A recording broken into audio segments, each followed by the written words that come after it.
They were in Sefer Yeshua Perek Ches, and we're gonna pick it up from Pasuk Yud Ches, and we're gonna try to get the second to last session over here on this Perek.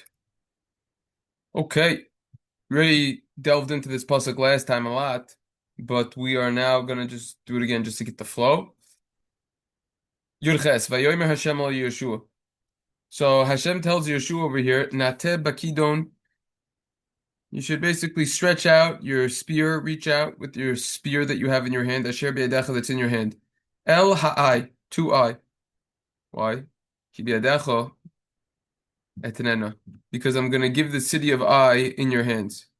They're going to be handed over to you. Then the pasuk continues and said, Vayit Yehoshua b'kidon asher b'yadon al'ir, that Yehoshua did so. He stretched out his hand that he had the spear towards the city.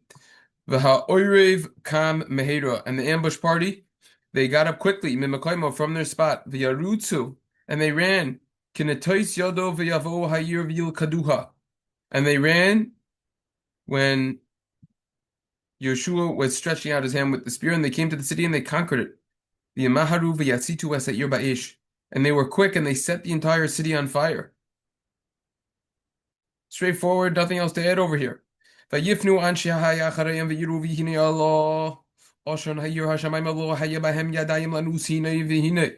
V'am hanas hamidbar nehafach el haroidif.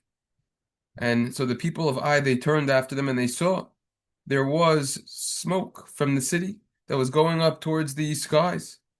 And they didn't have any yadayim. Literally, they didn't have any hands. The Metzuda Sion translates this word yadayim as makom. They didn't have any place. Others translated it as strength. They didn't have any strength.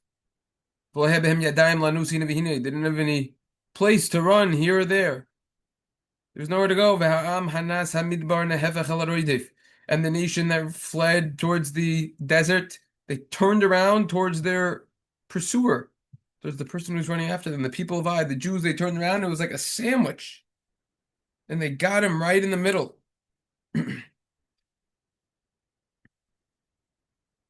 Radak also says makom. Rashi says yadayim means koyach. They didn't have any strength. Radak says yadayim is makom. Which is a argument exactly as to what this word is. They didn't have a place to run, or they didn't have strength to run. And Yehoshua and all of the Jews saw that the ambusher conquered the city, that the pillar of smoke went up on the city. And they returned and they hit then all of the people of the city of Ai. First they destroyed the people who came out of the city, and then they went into the city and finished the job. Pasuk continues and says, "Ve'elu yotzu min ha'ir l'krosam v'hiu li Yisrael b'tavach elu mezevi yaku osam arbilti hishir lahem sarido palut." And these people, the people of the ambush, they went out from the city to greet them. And the Jews were batavach. They were in the middle. The Metzudas renders this word, translates it be'emsa. They were in the middle.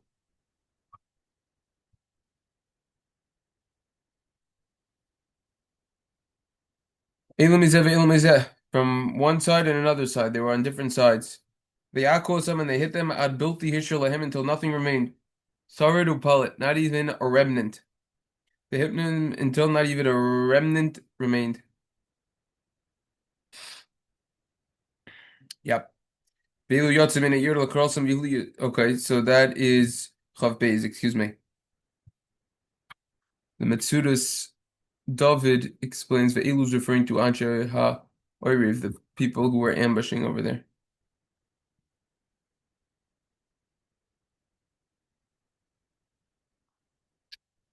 Chav Gimel. As Melech Ai Tafsu Chai. Be'akrivo Iso El Yehoshua. And the king of Ai they grabbed while he was alive. And they brought him to Yehoshua. The only one who left was the king of Ai, who was brought to Yehoshua. Vayiki kalus Yisrael haroga es kol yoishve ha'ai basada b'midbar asher ridafum bo v'yipulu kulam lefi cherev atumam. Yeshuva kol Yisrael ai v'yaku oisam lefi cherev.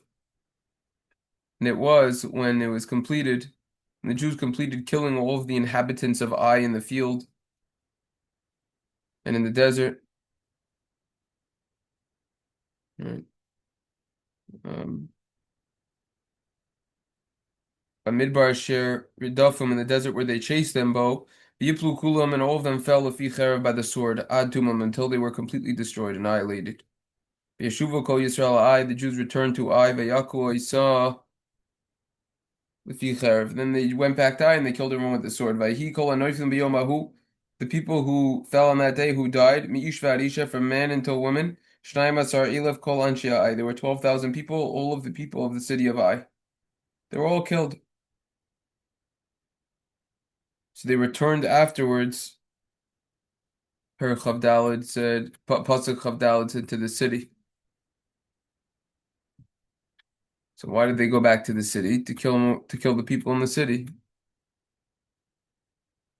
Mitsudis explains they were killing Hanashim V'Ataf, the women and the children in the city. They totally destroyed the area over there.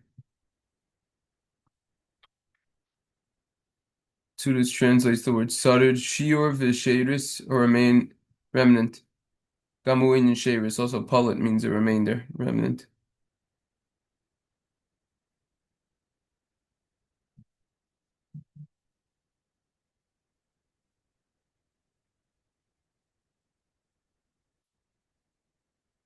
The Kavav. But Yeshua lo hishiv yado asher not tabekidon ad asher hichrim eis kol yoshvei. And Yeshua, he didn't put his hand down from when he was holding his spear. He didn't rest it. He didn't put it down until everyone was destroyed from the people of Ai. Made sure that everyone was totally destroyed.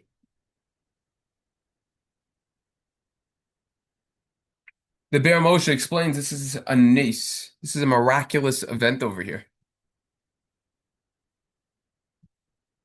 The entire duration of the war, his hand was up holding a spear. Naturally, that's impossible. It's a deeper idea. This is similar to with Moshe, with the war. The holding of the hand symbolizes that the Jews were looking towards Hashem in heaven, that they were going to be victorious. Miraculous. The Be'er Moshe's point.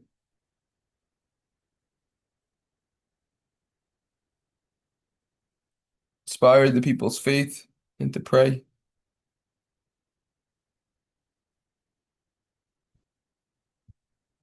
It's all part of the commandment that they should totally kill everyone. Pasuk continues in Chav Zayin and says, Raka behema ushalol ha'ir hahi bazu lahem liyisrael kedavar Adonai asher siva es Yehoshua. The animal and the spoils of the city, the Jews plundered like Hashem commanded Yehoshua. Mishpris Zohav explains by quoting the Poras Yosef, who says, they weren't taking the spoils for their own pleasure. They were doing it to fulfill what Hashem commanded them, what Yeshua commanded them in the name of Hashem. And the reason why we explained above why they took the spoils is because they earned the battle. It wasn't a miraculous occurrence. It wasn't an ace. V'yisraf Yeshua sa'av yasimuhu tel oilam mama ad hayom hazeh. Yeshua, what did he do? He burnt the entire city. And he made it into a mound, an everlasting mound that would lay for that would be there forever. Shemama was a wasteland ad hayom hazeh until this day.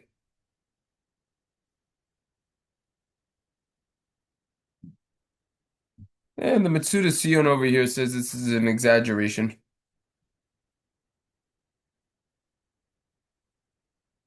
It was remained today. You couldn't remove it. It's an exaggeration. What it means is the whole city was totally destroyed. It's complete victory. Mission accomplished. That's what this means.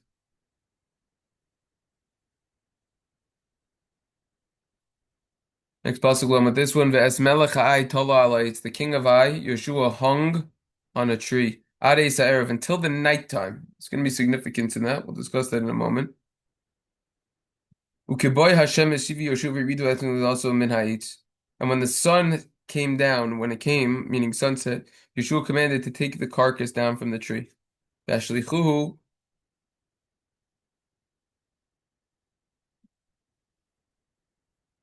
That pasuk continue. V'ashlichuhu. Man, this print is always tricking me over here. Here it is. Oiso. No. Yeah. Yashlichu oiso. Okay, so they took the body down from the tree, Yashlichu oso, and then they threw it. El Pesach Sha'ar here. They threw the body. They threw it down at the entrance of the city. Ve'akimu alav galavanim, and they put on it a mound of stones, gadol, a big mound. Adiyom hazeh, until this day. Nevela Af gudam ha'es nikre af gufa adam ha'meis nikre nevela. Mitsuda Sion points out that even the body of a person who's dead could be called a nevela. Usually we use that word when it comes to animals. So the treifa, nevela, ksheira. It could also mean the body of an animal, in fact. There's actually some interesting insight over here to this detailed pasuk. If you allow a body to remain hanging overnight, it's an affront to Hashem. It's a little bit of like a disgrace. Because we are created b'tselem Elokim, in the image of Hashem.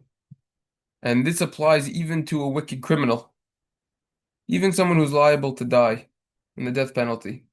This shows the lofty stature of every single human being. Pretty deep stuff and interesting insight over there.